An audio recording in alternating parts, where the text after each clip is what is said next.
La semaine a été riche en événements. Merci d'être avec nous dans cette édition rétrospective.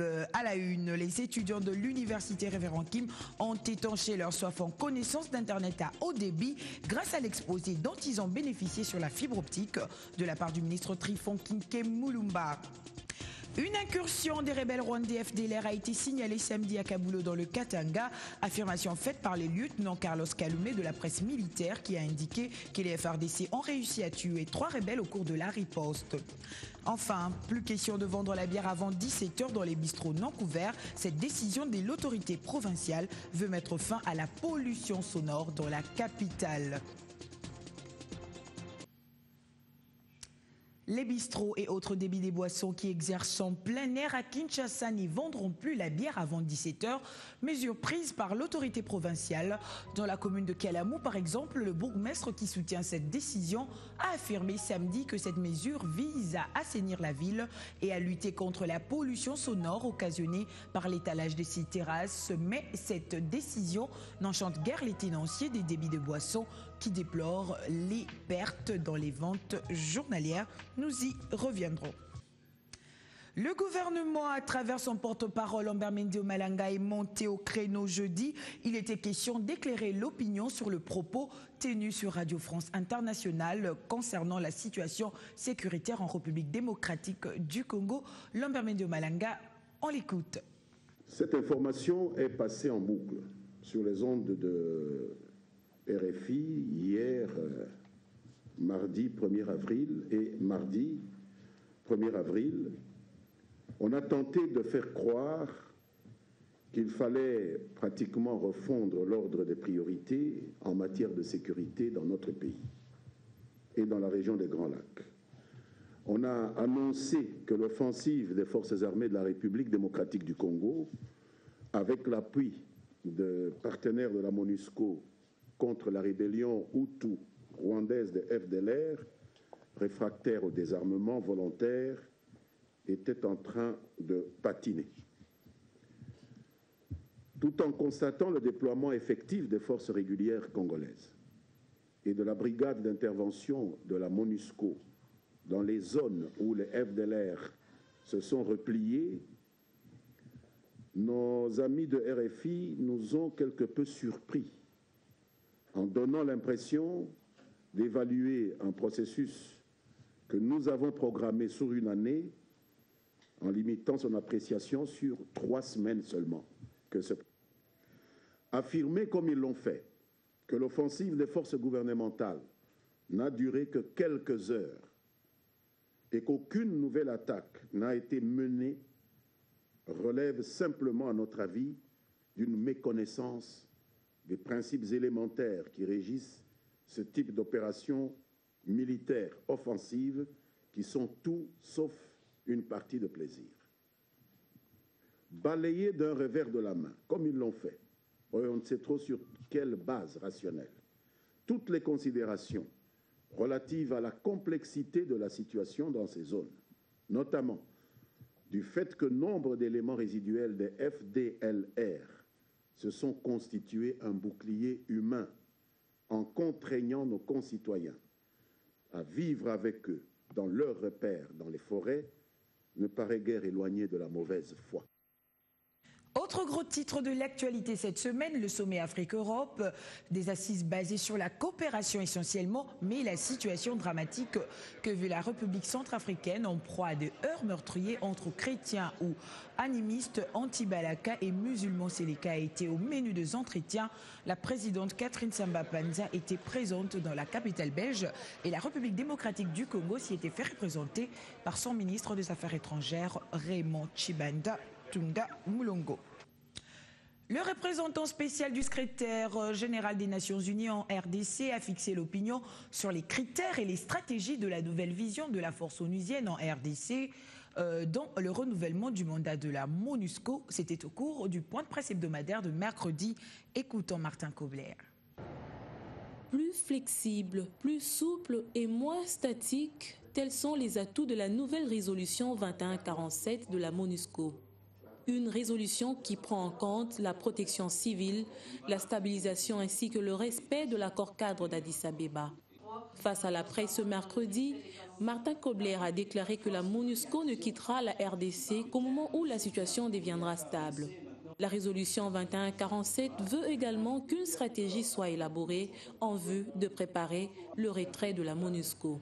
La nouvelle vision de la force, d'une force qui est moins statique, qui est plus flexible, qui est plus souple, polyvalente, ce sont les mots de la résolution, une posture robuste de l'ensemble de la MONUSCO. Ce n'est pas seulement la brigade d'intervention, ce sont les autres brigades qui travaillent ici, qui sont déployées en particulier à l'est du pays.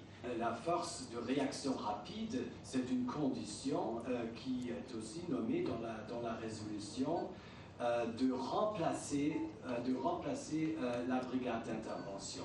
Et c'est un processus graduel. Quant à la situation sécuritaire, la MONUSCO déclare n'avoir aucune information ni preuve palpable sur l'évasion des forces ougandaises. La frontière n'est pas très clairement définie. Une seule chose est sûre, c'est que aussi bien la MONUSCO que les FARDC vont s'activer à vérifier cette information, mais pour le moment, nous n'avons aucune preuve palpable là-dessus. Et en ce qui concerne le débat sur les prochaines élections et la révision de la Constitution, la mission onusienne pense que c'est un débat interne. Qu'à cela n'empêche, la section électorale sera toujours là pour son appui. On n'a pas d'ingérence dans les affaires domaines. Nous n'avons pas d'opinion sur ça. Mais ça doit être un processus transparent. Ça doit être juste, libre, transparent. Mais la question d'avoir une élection indirecte ou directe, alors c'est à vous de décider. Il faut dire que la mission onusienne continue à appuyer les forces armées de la République démocratique du Congo, bien que son budget a été réduit à 73 millions de dollars. C'est à l'ouverture de cette édition, les étudiants de l'université Révérend Kim viennent d'étancher leur soif en connaissance d'Internet à haut débit grâce à l'exposé dont ils ont bénéficié sur la fibre optique de la part de Trifon Kinke Mulumba, le ministre de PTNT, qui est en campagne de vulgarisation sur la fibre optique appelée à être vulgarisée par ses futurs utilisateurs, notamment d'anciens étudiants et autres chercheurs. Devant plus de 1000 étudiants de l'université Révérend Kim de la commune de Njili, le ministre des PTNT Trifon Kinke Mulumba n'était pas allé sur le dos de la cuillère pour démontrer à la communauté estudiantine les avantages qu'apporte la fibre optique dans plusieurs domaines de la vie nationale. Cette conférence débat a tourné autour du thème « Apport de la fibre optique et des nouvelles technologies de l'information et de la communication dans la révolution de la modernité ». La connexion de la RDC à la fibre internationale du câble WAX est un pas parmi tant d'autres vers le développement. Le haut débit est déjà disponible à Kinshasa.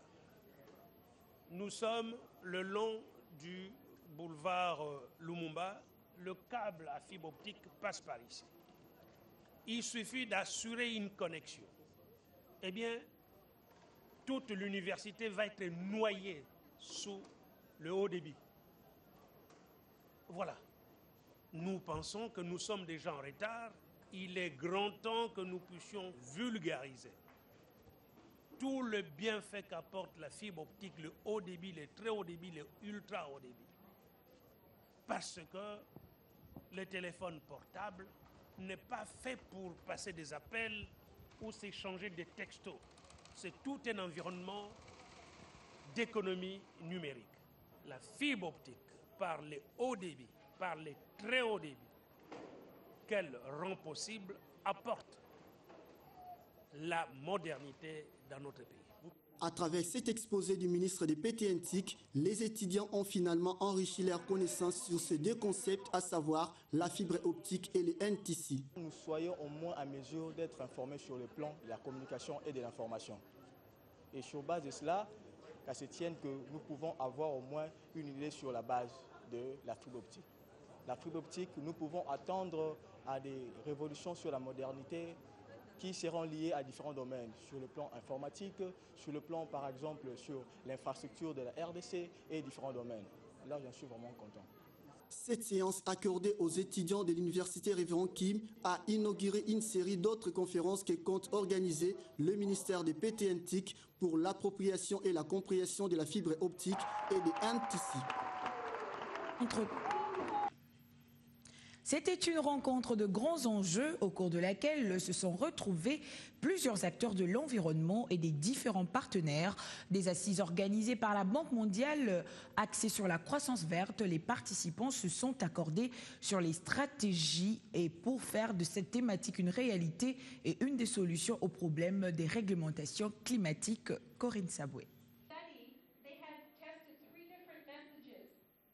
Les lampions se sont éteints jeudi sur les travaux de l'atelier régional sur la croissance verte et les stratégies de développement de faibles émissions de gaz à effet de serre.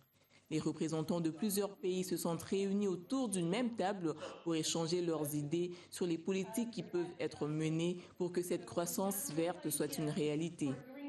Donc c'est un grand plaisir de voir du DKP et puis aussi de voir cette idée de croissance verte devenir peu à peu un concept familier.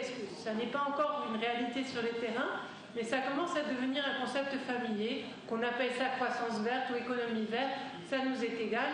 En fait, la croissance verte, on la veut pour avoir de l'économie verte, et l'économie verte, pour l'avoir, il nous faudra de la croissance verte. Alors on peut utiliser un terme ou l'autre, ça n'a aucune importance. Le plus important, c'est une réalité sur le terrain qu'on espère voir peu à peu. J'ai trouvé ça extrêmement riche aussi d'avoir des gens qui viennent d'Afrique francophone et d'Afrique anglophone, des gens qui viennent de pays qui, même s'ils sont africains, sont extrêmement différents, ont des réalités sur le terrain très différentes, des réalités écologiques, des réalités économiques et des réalités politiques très différentes. Les partenaires au développement estiment que la qualité de la croissance en Afrique est un sujet à ne pas négliger.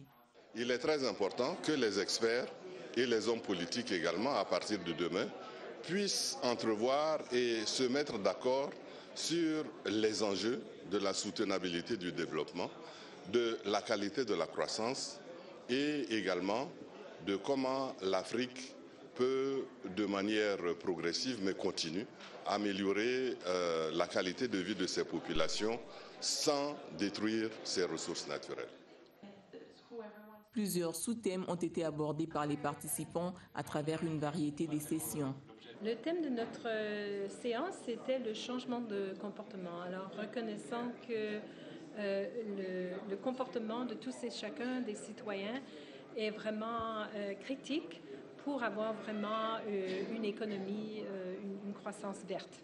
Alors, si on parle d'infrastructures, par exemple, si on construit un transport en commun, il faut que les gens l'utilisent. Hein? Alors, comprendre un peu qu'est-ce qui influe les comportements, les canevas, les diagrammes ou les théories qui peuvent expliquer les comportements. Cet après-midi, nous avons essayé de mettre à la disposition des participants un outil qui permet d'évaluer la qualité de la gouvernance forestière dans un pays. C'est une batterie de questions qui permet, selon les réponses, de savoir si tel aspect de la gouvernance forestière entre guillemets, se porte bien dans le pays ou pas. Le WWF a modéré 2 ateliers, donc c'était important. Nous avons été contents d'être associés à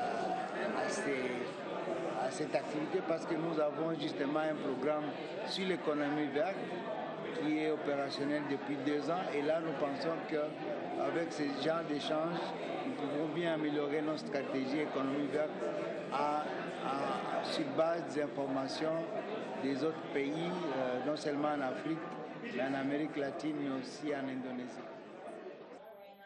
La croissance verte, une des issues vers le développement vert, est considérée comme un remède au dérèglement climatique.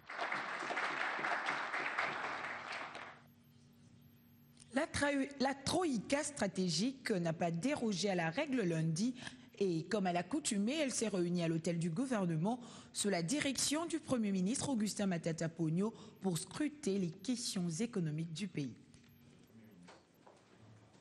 Rendez-vous respecté ce lundi de la troïka stratégique, toujours sous la houlette du Premier ministre Augustin Matata Ponyo. Cette réunion hebdomadaire a connu la participation du ministre des Mines et celui des Transports qui joue l'intérim du ministre de l'Économie.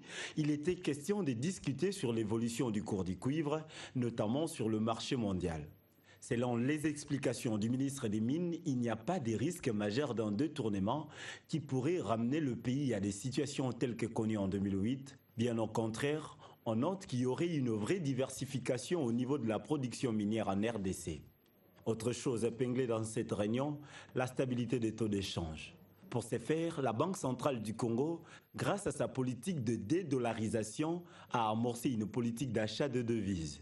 Des instructions ont été données à la BCC de poursuivre cette politique afin d'atteindre un stock de réserves internationales à la fin de ce mois qui devrait se situer autour de 1800 milliards de dollars. Et puisque nous parlons économie, sachez que le comité de politique monétaire de la Banque centrale du Congo a décidé de maintenir inchangé le dispositif actuel de la politique monétaire. C'est ce qui ressort de la 3e réunion ordinaire de l'année présidée par le gouverneur Deogracias Mutombo Mwananyembo.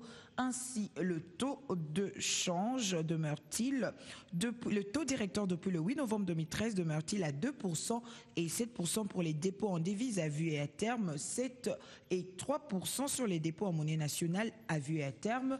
Par ailleurs, la Banque centrale du Congo invite l'opinion à se conformer à la nouvelle réglementation en vigueur relative aux nouvelles réformes menées. Deogracias Mutombo Mwananyembo. J'estime que nous devons nous faire violence. Nous devons profiter des revenus que nous tirons de ressources naturelles. Vous savez que les secteurs miniers et les secteurs pétroliers de production payent mensuellement des taxes qui oscillent autour de 75-80 millions de dollars par mois. Nous pouvons prendre 20% affectés à ce plan d'infrastructure. Parce que si vous regardez la structure des dépenses du gouvernement, les dépenses en capital insignifiantes, c'est pas bon. Lorsqu'on prend 20%, c'est plus ou moins 15 millions de dollars. 15 millions de dollars multipliés par 12 mois pour l'année, on a déjà 180. Et si on étale ces projets-là pendant 10 ans, ça fait 1,8 milliard. Et je suis sûr que si on commence par construire des infrastructures de transport, d'énergie, en commençant par les territoires à accès difficile, comme on les appelle aujourd'hui, je suis sûr qu'au bout de 10 ans, il y aura une transformation structurelle et fondamentale de l'économie qui va booster et l'agriculture et les autres activités. Mais j'estime que la priorité numéro 1 pour moi, c'est les infrastructures. Parce que si on bâtit les bonnes infrastructures, l'agriculture va suivre d'elle-même. Ça, je suis certain. Les développements des infrastructures routières en République démocratique du Congo interpellent également les femmes, des femmes ingénieurs et autres techniciennes qui œuvrent dans les secteurs. Se sont réunies mercredi en vue d'échanger connaissances et expériences à la demande du Fonds national d'entretien routier avec l'appui du ministère en charge des travaux publics, infrastructures, travaux publics et reconstruction. 48 heures après la clôture du mois de mars, mois dédié à la femme, l'heure est à la sensibilisation. C'est l'essence de cette journée d'échange initiée par le Fonds national d'entretien routier sous la supervision du ministère en charge des infrastructures, travaux publics et reconstruction. Le thème retenu pour la circonstance, femmes congolaises et modernisation des infrastructures routières pour l'émergence de la RDC, est à la hauteur de l'événement. Infrastructure et développement vont des pairs et la femme joue un rôle non négligeable au sein des établissements publics et entreprises privées de ces secteurs. Georgine Selemani, directeur général adjoint du FONER, en est plus que convaincue. La cérémonie de ce jour se veut être une opportunité exceptionnelle et une occasion unique avérée pour réunir les femmes œuvrant et évoluant dans le secteur des infrastructures routières, à savoir étudiantes, ingénieurs et cadres d'entreprise, pour non seulement faire le bilan et reconnaître les mérites de leur innovation, mais aussi identifier les défis et proposer les solutions pour une contribution accrue. Invitée d'honneur à ces assises, Geneviève Inagosi-Kango, ministre du Genre, n'a pas manqué d'encourager le FONER pour cette initiative. Ici, l'occasion de féliciter de manière particulière Madame le directeur général adjoint du FONER pour son dynamisme. Nous demandons aux femmes de beaucoup travailler. Nous pouvons aujourd'hui avoir des lois, mais si nous n'avons pas de femmes capables, de femmes compétentes, je pense que nous ne pourrions pas atteindre même les 30% vers lesquels nous sommes en train de nous battre. Le ministre de tutelle, Fridolin Kasushi-Musoka, rappelle que le gouvernement s'est engagé à promouvoir des réformes institutionnelles en faveur de la bonne gouvernance et à intégrer la démarche basée sur l'égalité entre les hommes et les femmes. Je pense pouvoir faire mienne les préoccupations de la femme du secteur des infrastructures de base et routières en particulier.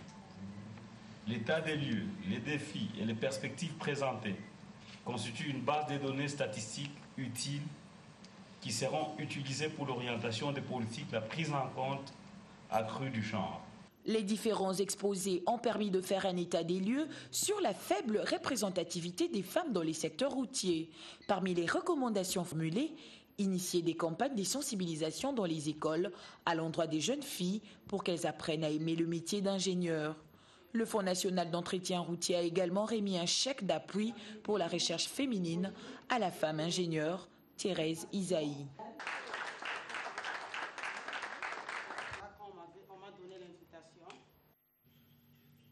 Vous le savez peut-être déjà, cela fait maintenant une année depuis que votre chaîne B1 a fait son entrée sur le bouquet CanalSat, une variété de programmes qui tient dans la laine ses nombreux téléspectateurs et auditeurs à travers le monde. C'est donc là le fruit d'une grande équipe et d'un bon coaching qui ont séduit les responsables de CanalSat qui ont décidé l'an dernier d'intégrer B1 Télévision et B1 FM sur le bouquet CanalSat. C'est le 2 avril 2013 que B1 Télévision et B1 FM ont fait leur entrée dans le bouquet CanalSat, un programme variété non en haleine de nombreux téléspectateurs à travers le monde. C'est les fruits du travail d'une équipe de titans. Être suivi dans le monde, c'est parfois stressant pour certains, mais pas pour d'autres. Être suivi partout dans le monde n'est pas facteur de stress. Pourquoi? Parce que déjà au départ, lorsqu'on vous dit que vous êtes présentateur, présentatrice du journal, vous avez le temps de vous imprégner de votre journal, c'est-à-dire vous me voyez en train de saisir mes chapeaux, je les adapte par rapport à mon style et ça me permet déjà de m'imprégner de mon journal parce que lorsque nous présentons, il y a aussi des couacs. La technique a ses caprices. Il suffit à ce que ça cède pour que directement vous puissiez être bouleversé si vous n'avez pas la maîtrise de votre journal. Mais si vous savez déjà ce qui suit, vous avez l'enchaînement logique de votre journal, je ne pense pas que cela pourra impacter de façon négative sur votre journal. Je dirais qu'il ne s'agit pas seulement du journal. Il s'agit de toutes choses sérieuses qu'on fait dans la vie. Quand on est devant une chose sérieuse, on a toujours le trac. Je peux dire non, parce que le stress, on l'a toujours au début de chaque émission. Lorsqu'on se prépare à affronter un public, c'est vrai qu'il y a toujours un stress, que ce soit le public local, que ce soit le public international. Donc le stress, il existe toujours, mais ce stress-là n'est pas lié au fait que nous soyons sur le bouquet CanalSat et que nous puissions diffuser et que nous diffusons plutôt à travers le monde. Donc je dois dire que le stress, il y en a toujours. C'est un peu stressant de savoir que vous êtes suivi partout à travers le monde. C'est vraiment stressant, ça fait peur aussi. On s'est dit, est-ce que je serai à la hauteur ou pas? Est-ce que les gens vont apprécier? Qu'est-ce qu'ils vont dire après l'émission? Il y a tellement de questions que nous nous posons, mais voilà, on y fait avec. C'est encore plus de responsabilité. La qualité des images diffusées s'explique. Différemment des autres chaînes, nous à B1 avons notre propre style de montage que nous avons intégré dans la télévision congolaise. L'image chez B1 est réelle, c'est-à-dire contrairement à d'autres chaînes de télévision, lesquelles très souvent utilisent des prédéfinis et des montages à clé sans respecter les normes du montage pendant une émission, un magazine ou journal télévisé. À B1, nous offrons à nos téléspectateurs des images authentiques sans modifier l'apparence du plateau. Elle est entièrement traitée. La forme est propre et le fond est nettement clair. C'est un peu ça la différence entre B1 et d'autres chaînes en ce qui concerne le montage pour être clair. Depuis que B1 est sur CanalSat, chaque jour en fait je me rends compte de l'immensité du travail. Tu sais, émettre sur CanalSat, c'est différent d'émettre sur le plan national. Et chaque jour, quand je viens au travail et quand je réalise que nous sommes sur Canal 7, je me dis qu'on a un grand travail à faire. C'est au 141 pour la télévision et au 230 pour la radio que B1 est suivi à travers le monde.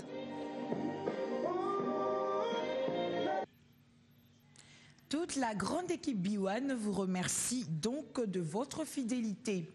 Et vous êtes très nombreux à suivre nos programmes à travers le monde, des appréciations sur la qualité du travail abattu, mais aussi des suggestions et remarques ne peuvent manquer pour pousser la grande équipe B1 à faire plus. Nos reporters ont fait sillonner leur micro à nos téléspectateurs qui sont dans les rues de Kinshasa.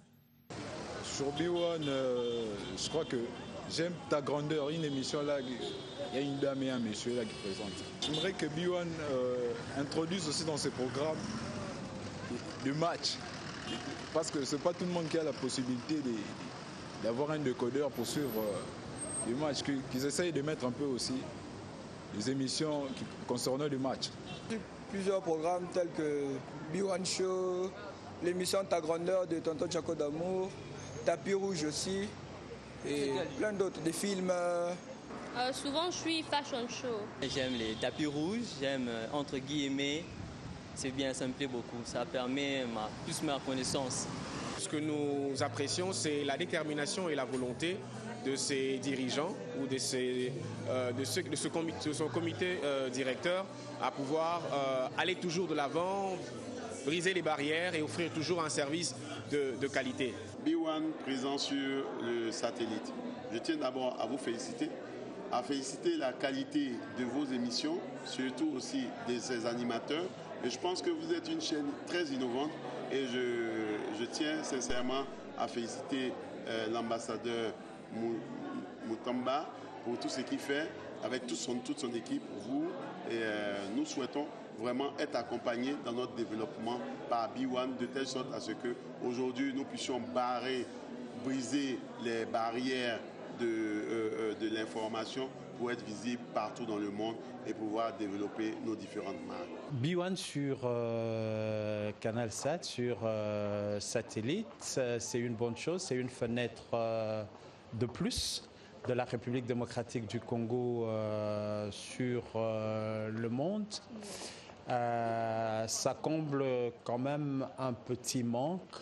Parce que généralement, nos compatriotes qui sont à l'extérieur, quand ils viennent ici, on sent qu'ils ont vraiment ce besoin d'avoir les informations du pays.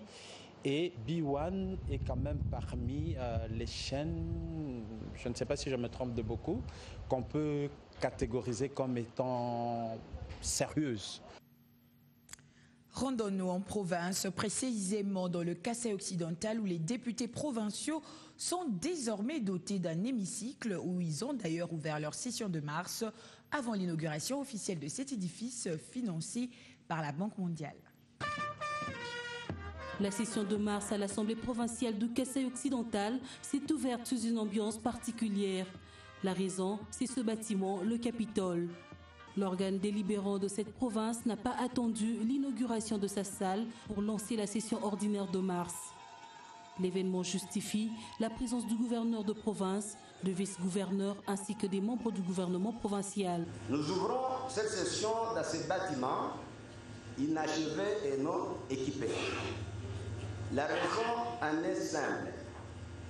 La salle de réunion du bâtiment administratif où nous tenons habituellement nos plénières est fermée pour les raisons de réhabilitation dont la salle est indisponible. N'ayant pas d'autre solution de l'échange, nous avons décidé d'emprunter les chaises de la CENI et siéger dans ce bâtiment du Capitole avant l'inauguration. Une occasion bien saisie qui se félicite des efforts consentis par l'exécutif provincial dans la maîtrise de la situation sécuritaire de la ville de Kananga. Au cours de la présente session, l'Assemblée examinera les 10 accords et contrats signés par le gouvernement provincial et donnera son avis pour permettre à la province de se développer. Le bâtiment qui abritera désormais les activités de la Conseil occidental a également bénéficié de l'appui du vice-premier ministre et ministre du budget Daniel Moukoko Samba, Andine Fils de Terreau. C'en est fini pour cette édition rétrospective. Merci de votre attention particulière. Plus d'infos au www.bon-tv.com.